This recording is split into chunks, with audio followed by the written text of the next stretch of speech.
दोस्तों, इस वीडियो में हम जानने वाले हैं दो बेहद ही खास खबर। पहली खबर के रूप में जानेंगे कि आखिर कौन सा देश करने जा रहा है परमाणु परीक्षण, जिससे एक बार फिर से हिलेगी पूरी दुनिया। तथा दूसरी खबर के रूप में जानेंगे कि पाकिस्तान का कट्टर दुश्मन क्यों पहुंचा इंडिया की शरण में। आखिर क्या है इन दोनों खबरों का पूरा सच, आइए जानते हैं इस वीडियो में।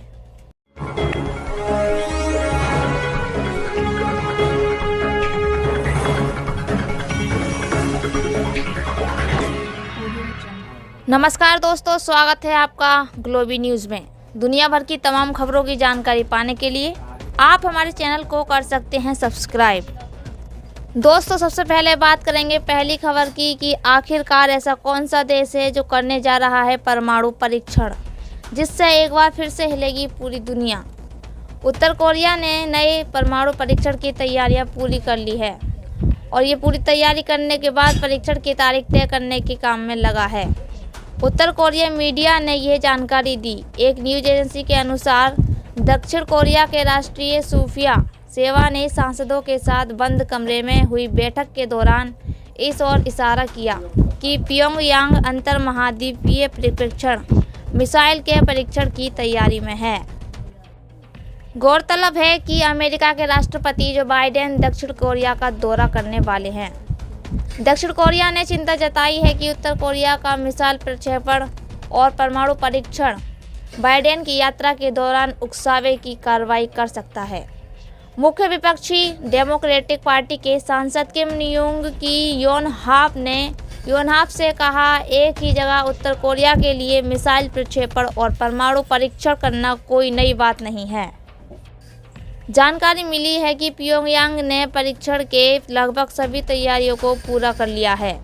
उत्तर कोरिया ने एक अज्ञात मिसाइल का प्रक्षेपण पिछले सप्ताह किया था, जो इस साल का 16वां प्रक्षेपण था। अमेरिका और उसके सहयोगी हालांकि उत्तर कोरिया द्वारा किए गए प्रक्षेपण को अंतर्राष्ट्रीय कानूनों का उल्लंघन मानते हैं। अब बात करते हैं अगली खबर की कि आखिरकार पाकिस्तान का कट्टर दुश्मन क्यों पहुंचा है इंडिया की शरण में। पाकिस्तान का इस वक्त कट्टर दुश्मन खुद उसका दोस्त तालिबान बन गया है। जब तालिबान वापसी कर रहा था तो पाकिस्तान ने इनकी जमकर मदद की। हथियार, गोला बारूद से लेकर पूरी तरह से आर्थिक मदद भी की थी। अफगानिस्तान में तालिबानियों ने जैसे ही कब्जा किया, उस वक्त के तत्कालीन प्रधानमंत्री इमरान खान पूरी दुनिया के सामने गला फाड़ फाड़ कर चिल्लाने लगे कि दुनिया तालिबान को मान्यता दे। तालिबान की मदद पाकिस्तान ऐसे ही नहीं कर रहा था। उसे लगा था कि वो अफगानिस्तान की धरती का इस्तेमाल अब भारत में आतंक फैलाने के लिए करेगा। लेकिन हुआ ये कि ये दोनों ही एक दूसरे के प्यासे हो गए। पाकिस्तान की एक और बुरी नज़र थी कि वो अफगानिस्तान सीमा पर बाढ़ का काम पूरा कर लेगा। इसके बाद दोनों के बीच भयानक सर शुरू हो गया। इस बीच तालिबान भारत के पास आया है और अपील की है।